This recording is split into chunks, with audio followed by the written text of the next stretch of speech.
Y también a ustedes la presencia aquí, y también a ustedes digo la presencia y el interés por conocer algo de una manera más detallada de lo que fue parte de nuestra historia.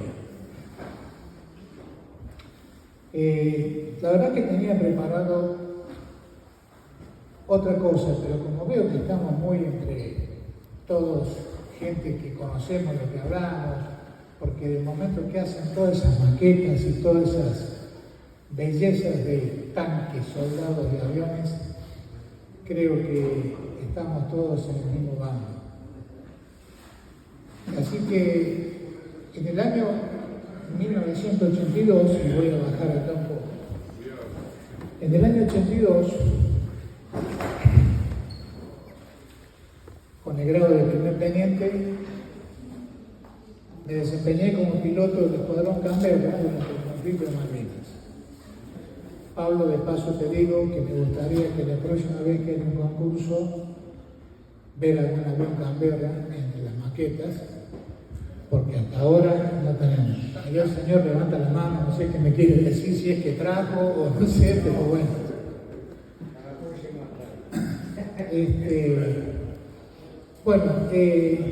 Mi presencia acá es ponerlos un poco al tanto de la actividad que desarrolló el escuadrón Canberra durante el conflicto de Malvinas.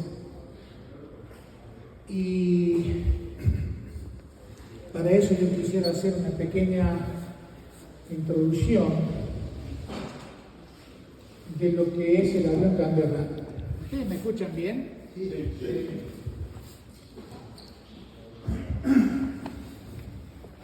Me es más cómodo para poder proyectar la foto que tengo.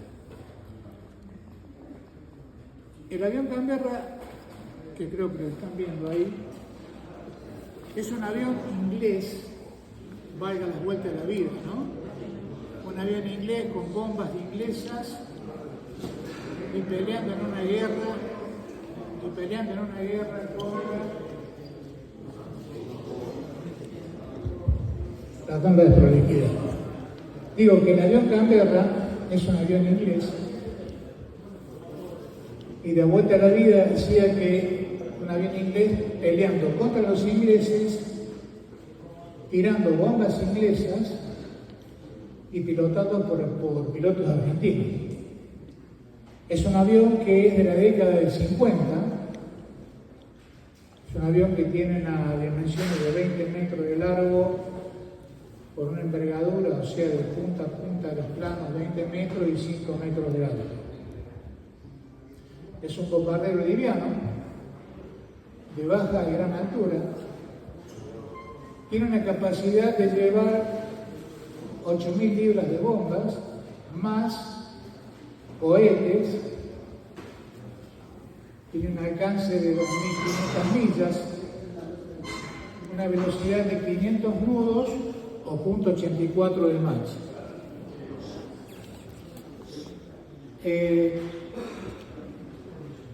Pilotado por un piloto y la tripulación piloto y navegador.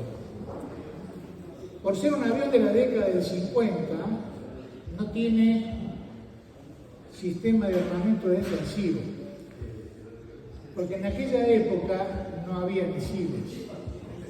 Entonces la defensa de este avión es el techo operativo que tiene, que son 50.000 pies. A ese nivel ya no hay combate aéreo. Entonces en aquel momento era la defensa que tenía el avión. Aunque yo debo decirle que yo volé a 54.000 pies y el avión se portaba perfectamente bien, se adhería perfectamente bien en las maniobras que hacía.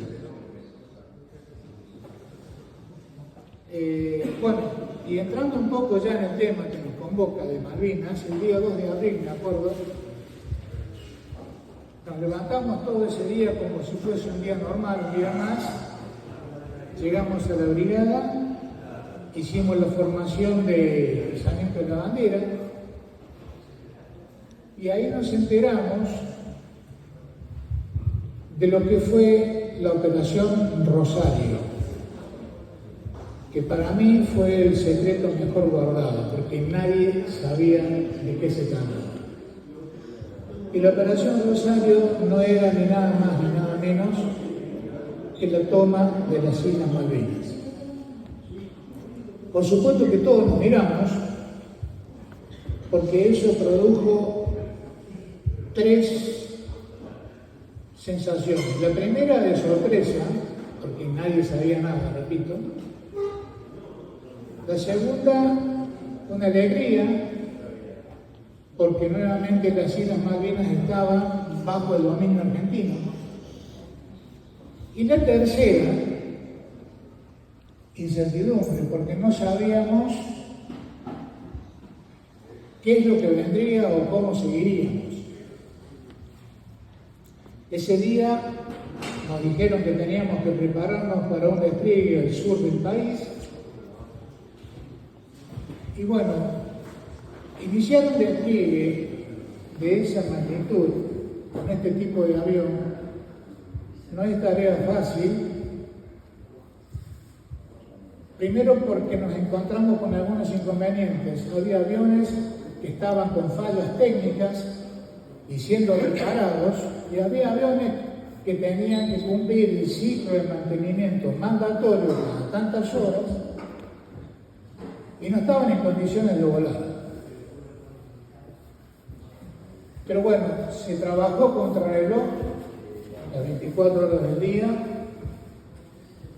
y así nos preparamos, y el día 10 de abril se inició el despliegue a la base Almirante Saar, una base que tiene la Armada Nacional en la localidad de Trelew, y ese fue el asentamiento del avión durante el conflicto de Malvinas. Cuando llegamos a Trelew, lo primero que hicimos fue abocarnos a recabar información de la flota inglesa, porque no teníamos información. Lo único que sabíamos era lo que se podía averiguar a través de libros, revistas militares, información que daba el Estado Mayor Conjunto y también información que nos daba la Armada. Y entre las tareas que también hicimos fue vuelos de exploración y de reconocimiento, porque no conocíamos las islas, nadie había volado sobre las islas. Entonces, aprovechando ese tiempo, empezamos a sobrevolarlas, y este avión en la nariz se le puede colocar una cámara fotográfica. Entonces hicimos vuelos de exploración y de reconocimiento para familiarizarnos con la geografía de las islas.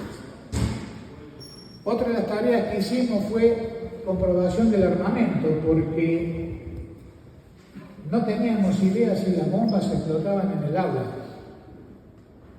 Es decir, el impacto de la bomba al caer y pegar contra la superficie del agua, teníamos duda si armaba la espoleta y hacía que la bomba explotara.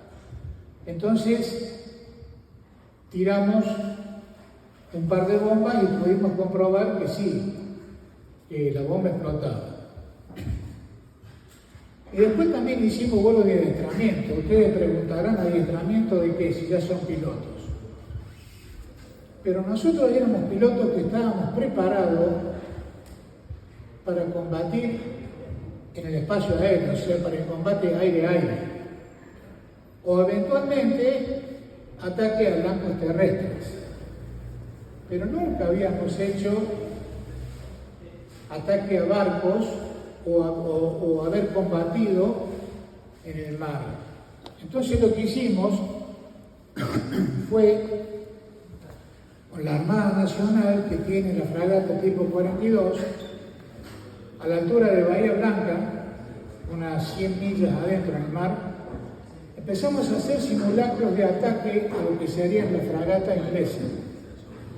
Porque la Armada nos había dicho que para atacar ese tipo de fragata se necesitaban como mínimo 6 aviones para que 4 fueran derribados y 2 pudieran alcanzar el mar. Se imaginan que no teníamos esa cantidad de aviones.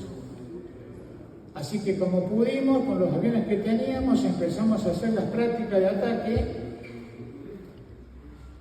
a la fragata y a los buques que estaban navegando en la zona argentina. Así fue como llegamos al día 26 de abril, que fue la primera misión de combate ordenada a la Fuerza Aérea. La Fuerza Aérea Sur dictó dos órdenes fragmentarias, o dos órdenes de combate, la primera y la última, curiosamente, para el Escuadrón Canberra. La primera misión de combate fue hecha por el Escuadrón Canberra y la última misión de combate también fue hecha por el Escuadrón Canberra. La misión del 26 de abril consistía en ir a atacar barcos que estaban en las Islas Georgias del Sur, para que se ubiquen más o menos geográficamente dónde están las Islas Georgias del Sur. ¿Por qué se ordenó el Escuadrón Canberra? Porque éramos los únicos que teníamos capacidad de combustible, de llegar y alcanzar esa zona. Pero era una misión muy arriesgada, porque el combustible no era suficiente. Entonces había que ir a atacar Great Viken, que es el puerto que estaba en la bahía de Cumberland, tirar las bombas, volver a puerto argentino, aterrizar con el combustible justo para hacer un aterrizaje de emergencia. O sea que cualquier cálculo que fallara en el viento o en la deriva que tuviéramos del avión o el apartamiento de la ruta, nos implicaba consumir más combustible y por lo tanto la posibilidad de no llegar a alcanzar Puerto Argentino. Y cuando aterrizábamos en Puerto Argentino, había que cargar mínimo de combustible para llegar al continente, porque la pista de Puerto Argentino es muy corta para este avión, entonces el peso no daba para despegar full de combustible. En esa misión participaron 3 aviones Canberra, un Boeing 707 y un Hércules C-130. El Hércules C-130, la misión que tenía era de hacer exploración con el radar, no solamente meteorológica de la zona de Great Viken, sino también establecer dónde estaba la posición de los barcos que tenían que ser atacados. El Boeing 707 era el avión que hacía de guía a los 3 Canberras, que le formarían, porque el sistema de navegación del Boeing 707 es un sistema inercial. Es un sistema, si bien es cierto que el avión Canberra es un avión autónomo, pero el sistema de navegación que tiene el Canberra no es, o no era tan nuevo, de última generación como el del Boeing 707. Es así que los aviones despegaron desde Río Grande, 3 aviones Canberra. A los 45 minutos de vuelo más o menos se eyectaron los tanques de combustible en las punteras de ala. Pero a uno de los aviones le falló el sistema de eyección. Entonces ese avión tuvo que volverse y continuaron los otros 2 aviones formándole el Boeing. Cuando llegaron a la altura de la isla San Pedro, se empezaba el descenso. Y la condición que tenía que tener esta misión, aparte del tema del combustible, que era muy justo, se tenía que llevar a cabo en operaciones visuales completamente.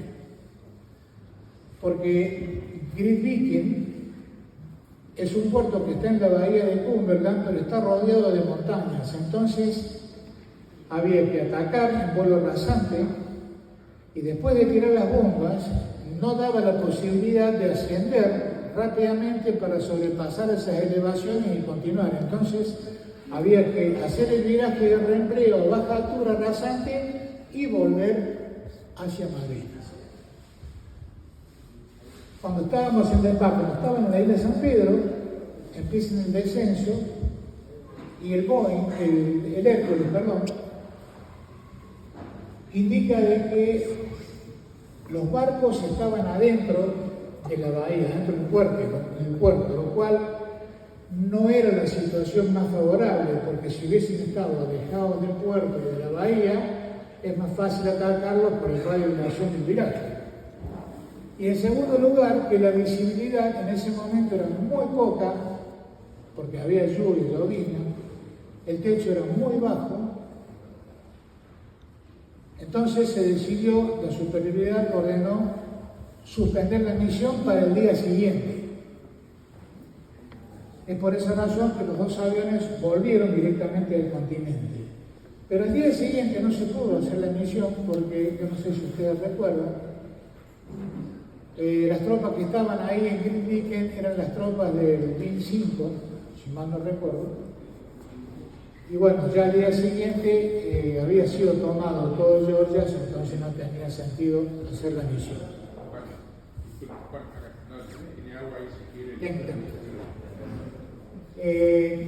Así continuamos los días haciendo vuelos de exploración y reconocimiento hasta que llegamos al 1 de mayo. El 1 de mayo, yo creo que hubo en ese momento, ese día, debe haber habido fácil 60 aviones en el aire. Entre Canberra, A4C, Mirage, Dagger, Hércules, helicópteros, Pucará. Había aviones que iban y volvían y salían de nuevo. En ese día, 12 escuadrillas que estaban de alerta, la escuadrilla ruta y la escuadrilla rifle, despegaron de Trelew con la orden de atacar blancos móviles, que eran los barcos, o la cabecera de playa, que a lo mejor estaban o podían intentar hacer las tropas británicas. Despegaron 3 aviones y a los 35 minutos salió la segunda escuadrilla. Hicieron el vuelo en ascenso, llegaron a nivel de 35.000 pies, abajo de una capa de nubes bastante gruesa, pero sin actividad convectiva. Y cuando empezaron el descenso y salieron de la capa, a 300 metros más o menos de altura sobre el nivel del mar, se encontraron enfrente con gran parte de la flota británica. Es así que fueron detectados y el avión guía, en ese momento el capitán Nogueira, le dispararon misil, alcanzó a hacer un viraje hacia la derecha, pero el misil le pegó en la punta del plano, le rompió la punta del plano, pero así todo, y aquí está algo en favor del avión, el avión continuó volando y pudo volver al continente. El resto de la escuadrilla hizo las maniobras evasivas necesarias para poder escapar, pero la escuadrilla que venía atrás, como ya estaba alertada la flota inglesa,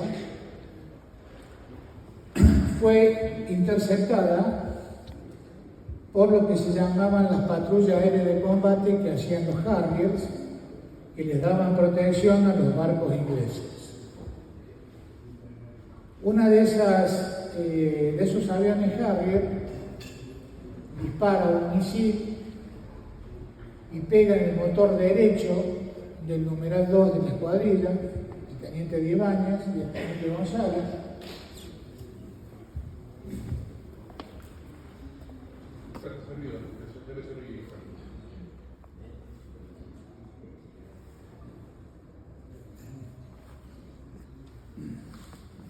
Y entonces logran eyectarse.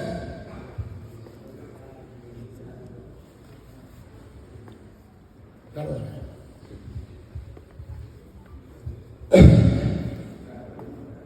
Se ven los dos paracaídas que salen y el resto de la escuadrilla, nuevamente, cada uno trata de volver como puede. Y en el camino de regreso al continente, se comunican con el barco, el buque, el Aviso Sobral, que estaba en la zona, que seguramente habrán leído sobre el aviso Sobral, para que vaya en ayuda y ver de tratar de rescatar a los tripulantes que se habían eyectado. Pero el barco, el buque Sobral, no pudo llegar nunca, porque en el trayecto fue interceptado por helicópteros ingleses y uno de los helicópteros disparó un misil al puente de mando, donde falleció el capitán del buque y creo que 7 suboficiales. El buque quedó a la deriva porque tenía una falla de timón. El segundo comandante se hizo cargo, repararon como pudieron la falla del timón y lograron volver hasta San Antonio Oeste. Ese día perdimos el primer avión y 2 tripulantes. Esta misión dejó como enseñanza que el avión Canberra no se podía usar para atacar barcos, porque al ser de una envergadura tan grande y un fuselaje tan grande, presentaba un eco muy fácil de ser detectado por los radares. Y aparte, para atacar una fragata teníamos que tener 500 nudos de velocidad aproximadamente, y si bien es cierto que el avión los daba, porque se podía volver 500 nudos, pero para eso teníamos que eyectar los tanques de combustible, pero no teníamos tanques de combustible de repuesto.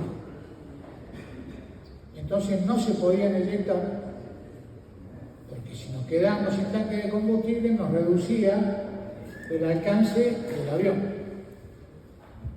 No podíamos eyectar los tanques de combustible, ni los Dagger, ni los A4, ni los Canberra, porque no había reposición de tanque. Entonces se decidió que los Canberras empezaran a hacer las misiones de noche, porque éramos el único avión que podíamos llegar a la isla Malvinas rodeando o entrando de distintos lugares, porque no necesitábamos hacer reabastecimiento en vuelo porque el combustible nos alcanzaba. Ahora bien, eso de volar de noche tenía también sus inconvenientes, pero bueno, estábamos en guerra y había que enfrentarlos. El avión está hecho para volar de forma autónoma o también en escuadrillas, pero nunca se hizo formación nocturna con los aviones Canberra. Y acá me quiero detener un poquito para explicarle cuál es el inconveniente. Por diseño, el avión tiene las luces de plano debajo de los tanques. Y cuando uno hace formación, la distancia entre avión y avión no es más de 20 metros. Y la formación nocturna tiene que ser en formación ciega, es decir, que uno forma siempre arriba del guía, porque el guía es la referencia que nos salva de chocar con el terreno o en algún obstáculo en el terreno. Al ponernos arriba del avión guía, perdíamos referencia del avión que teníamos que formar. Y aparte que de noche a nadie se le ocurriría ir a hacer un ataque con la luz prendida. Es así que se decidió que íbamos a hacer la formación nocturna con todas las luces apagadas, y eso traía para ello otro problema, que era la desorientación espacial. La desorientación espacial, que la hemos sufrido todos los que volamos, es una lucha interna que tiene el piloto, porque uno cree que está volando en una determinada posición cuando en realidad está volando en otra. Por ejemplo, a mí me pasó que una de las misiones yo pensé que estábamos en viraje de la izquierda y en ascenso, y en realidad estábamos volando recto y nivelado. Y así volé por lo menos fácil, 30 minutos, 40 minutos. Había que vencer esa sensación, pero bueno, lo hicimos. Así continuamos con las misiones nocturnas, haciendo bombardeo a Montequén, Monte London, Port Harry House, que está cerca del puerto argentino. Y se llevaron a cabo misiones nocturnas el día 25, 27, 29, 30 y 31. Cuando en el mes del 4 de junio se decidió empezar a operar con el bombardeo en altura y el bombardeo horizontal. Los ingleses no podían creer que de noche fueran o sean atacados. Primero porque tenían entendido que los aviones A4, que eran los que los amenazaban con los barcos, no podían volar. Y segundo, no entendían cómo podíamos nosotros atacar rasante nocturno y efectuar la puntería sin poder ver los blancos. Y eso se hacía porque el radar de Malvinas, nosotros trabajábamos en combinación con el radar, nos decía a qué distancia estábamos del blanco que teníamos que atacar. Entonces, a una determinada cantidad de distancia del blanco, ya nos avisaba que estábamos bien en rumbo, abríamos el portabomba y ahí lanzábamos la bomba y después escapábamos cada uno como podía.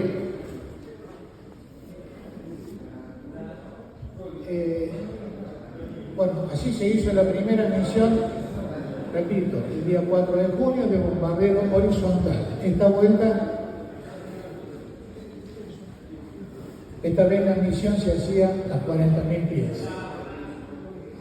Esa noche, el 4 de junio, salimos 6 aviones, separados en escuadrillas de 3 cada uno, 10 minutos entre escuadrilla y escuadrilla. Yo era el numeral número 2 de la escuadrilla que venía atrás. El vuelo vino normal hasta que llegamos a Malvinas. Ahí nos pusimos en comunicación con el radar.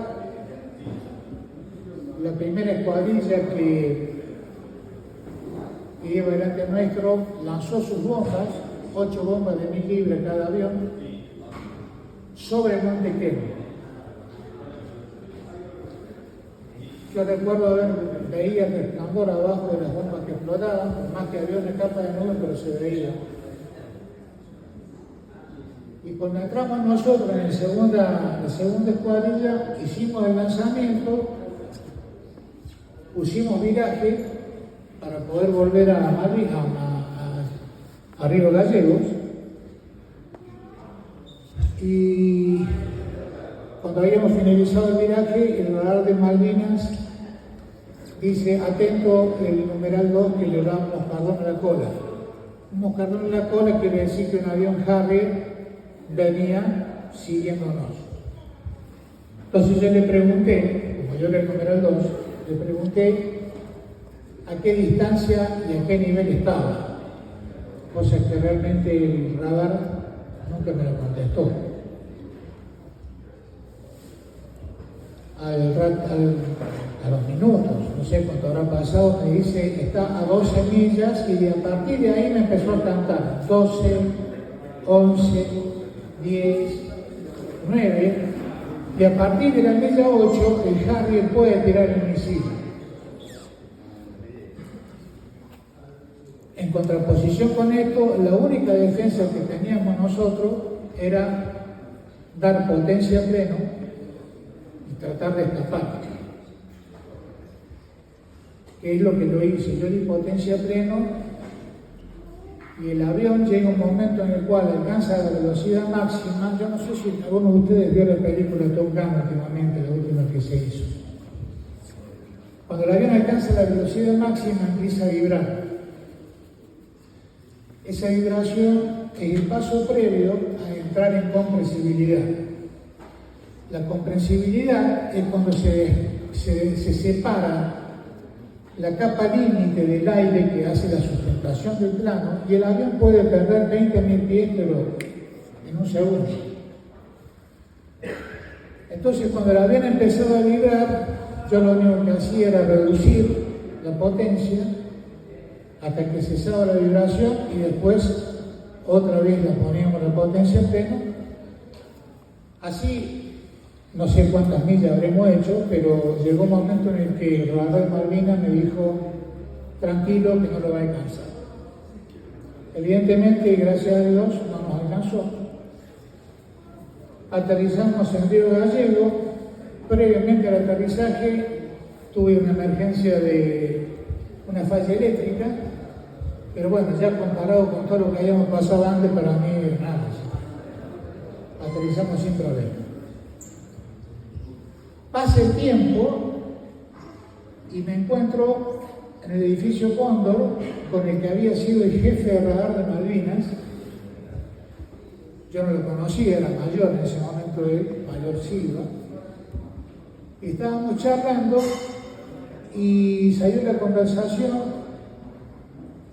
y yo le conté que a mí el radar en una oportunidad me había dicho, me dice, ¿era usted? Sí. Ahora le digo, ¿por qué nunca me respondió cuando yo le preguntaba qué nivel tenía y a qué altura estaba, a qué rumbo tenía? No le respondí, me dice, porque en un bombardeo de los Harrier, al radar de Malvinas le rompieron la antena que da el azimut. Entonces no podía decir cuál era la altura que tenía el blanco, por eso es que no respondía.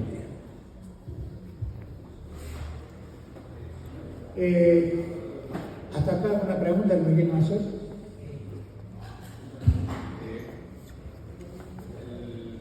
La defensa que usted dijo que tenían que le dio potencia y a pura velocidad, digamos, era.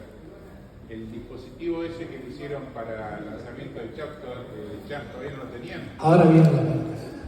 Ahora viene.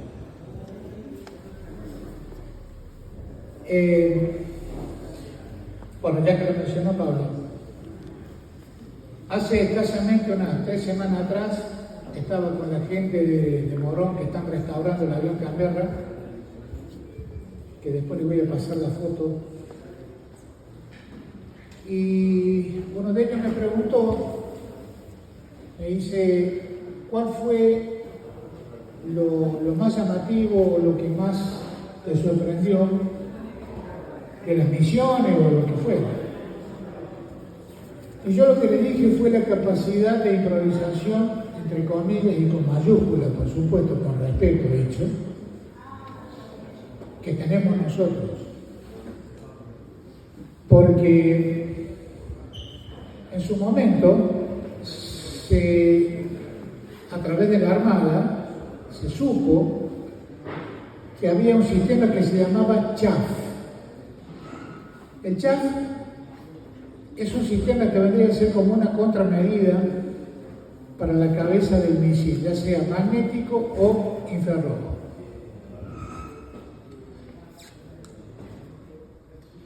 Entonces en Paraná, el mayor Resuari en ese momento, ingeniero, había tomado información que había leído sobre cómo funcionaban los CHAF. Entonces los buscó a todos los compañeros del hijo de él y los puso a cortar papeles de aluminio chiquitos, tiritas de aluminio con la tijera. Porque esos papeles de aluminio, cuando uno accionaba el CHAF, a la cabeza magnética del misil lo desviaba y el misil se iba hacia donde estaban esas pequeñas láminas de aluminio. O, si era la bengala, se iba hacia la bengala que quemaba a 600 grados, una cosa así. Pero ¿qué pasó? Cortando con tijera era muy lerdo el tema. La cuestión es que a las 2 de la mañana de un día, no recuerdo qué día habrá sido la fecha, tocaron el timbre en una fábrica de pasta que había en Paraná. Y, para sorpresa de la gente, le dijeron que necesitaban hacer una prueba con una máquina con la que hacían los tallarines. Se la presento. Esa es la máquina con la que hacían tallarines. Entonces, ¿qué se hizo? Con el papel aluminio con que se envolvían todas las toberas que habían venido con el avión desde Inglaterra, se empezaron a cortar tiritas que tenían el ancho o la forma de un fideo, que era lo suficiente como para interferir la onda de guiado del radar que tenía el barco para poder guiar el radar. Eso se metió. Originalmente el avión se ponía en marcha con un cartucho explosivo, el motor se ajustaba y de adentro se disparaba, se tocaba por un procedimiento eléctrico, explotaba y hacía girar la rueda del compresor y se ponía en marcha la turbina, básicamente. Como eso era muy caro, otro invento argentino, hicieron acá un carro de puesta en marcha con aire comprimido. Entonces al avión se le conectaba una manguera en el cono del motor.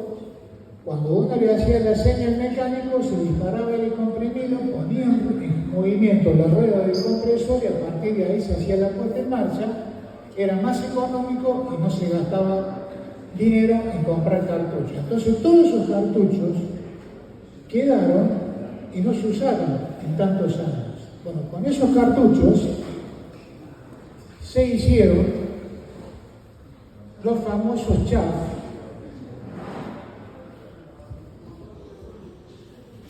Ahí está. Esta es la panza del avión, la cola del avión. Acá iba una cámara fotográfica. En lugar donde va la cámara fotográfica, se colocó esa especie de,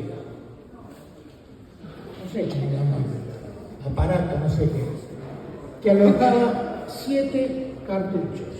Iban conectados al tablero del navegador y se disparaban en forma sincronizadas, el 1, el 2, el 3, el 4, hasta el 7. Dentro de ese cartucho, como dije antes, se ponía las láminas que habían sido cortadas, más pólvora con la bengala.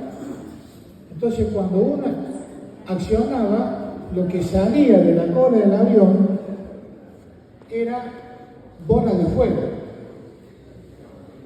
Que la escuadrilla que venía delante de la nuestra empezó a tirar chaff y todos los chaff los agarrábamos nosotros que veníamos atrás. Bueno, así funcionó el sistema de chaff. Y para que vean, yo no sé hasta qué punto habrá salvado muchos aviones. Lo único que les puedo decir es que el avión que fue derribado el 1 de mayo, el Bravo 110, no tenía chaff. Y el avión que fue derribado el 13 de junio, el Bravo 108, no tenía chaff. Eso nos da una incógnita. No podemos decir fehacientemente y afirmar salvó los aviones, no los salvó, pero que nos ayudó, evidentemente nos ayudó. Bueno, así se fueron transcurriendo los días hasta que llegamos al día. Nosotros hicimos la última misión, yo hice la última misión con el primer teniente Ribolera el día 12 de junio a Port Harriet y nos tuvieron que encender las luces del puerto argentino para que pudiéramos tirar las bombas o antes o después de las luces, porque si no caían en el poblado. Eso daba la pauta de que ya todo estaba muy por finalizar. Después se habrá un análisis si siguieron bien, no combatieron o no, eso yo no lo puedo juzgar. El día 13 de junio se ordena la escuadrilla Baco hacer un bombardeo horizontal como el que habíamos hecho en Puerto de Montequén, 40.000 pies sobre Port Harriet House, que era un establecimiento donde se sospechaba que tenían ellos un puesto comando. Despegaron 2 aviones con el nombre de escuadrilla Baco, En el avión número 1 el capitán Pastrana y en el avión 2 el primer teniente Rivolier, navegador del avión 1 el capitán Casado y Anino en el segundo avión. Despegaron de Río Gallegos, como siempre, alcanzaron el nivel de vuelo y cuando llegaban a la zona sobre el objetivo, hacen el lanzamiento de las bombas. Perdón, a todo esto, el avión número 2, un detalle.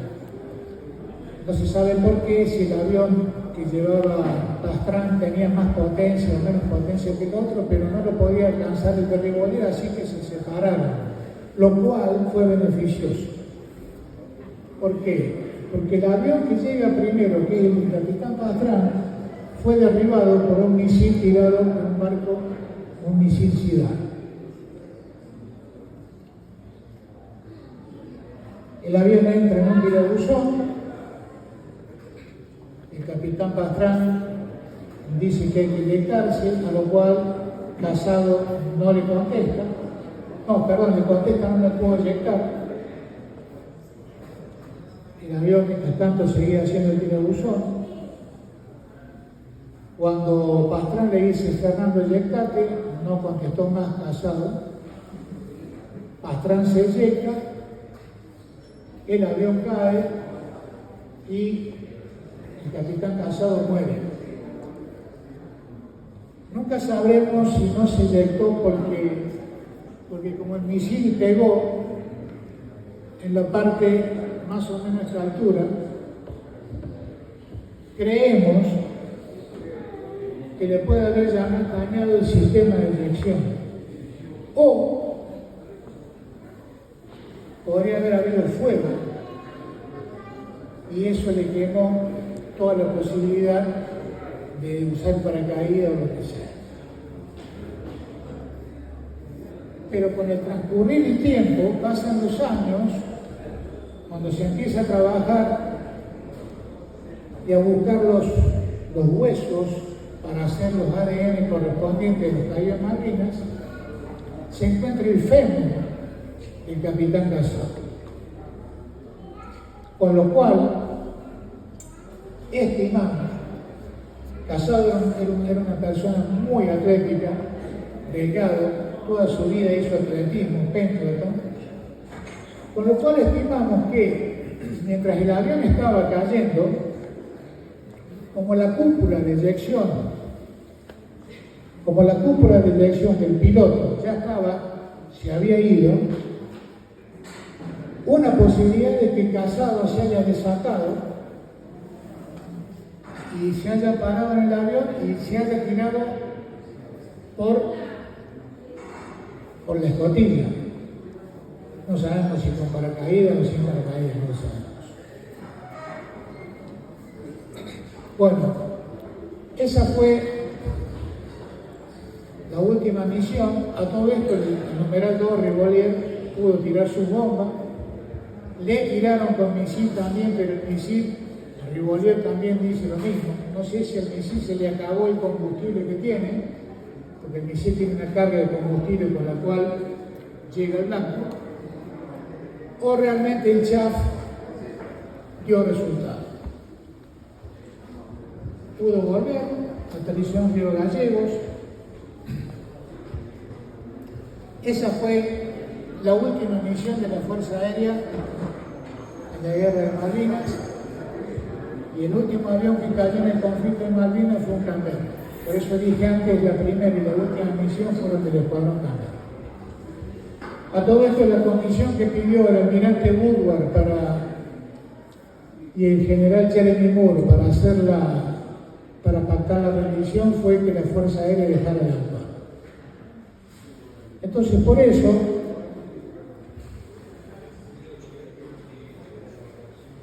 se hizo esto. Perdón.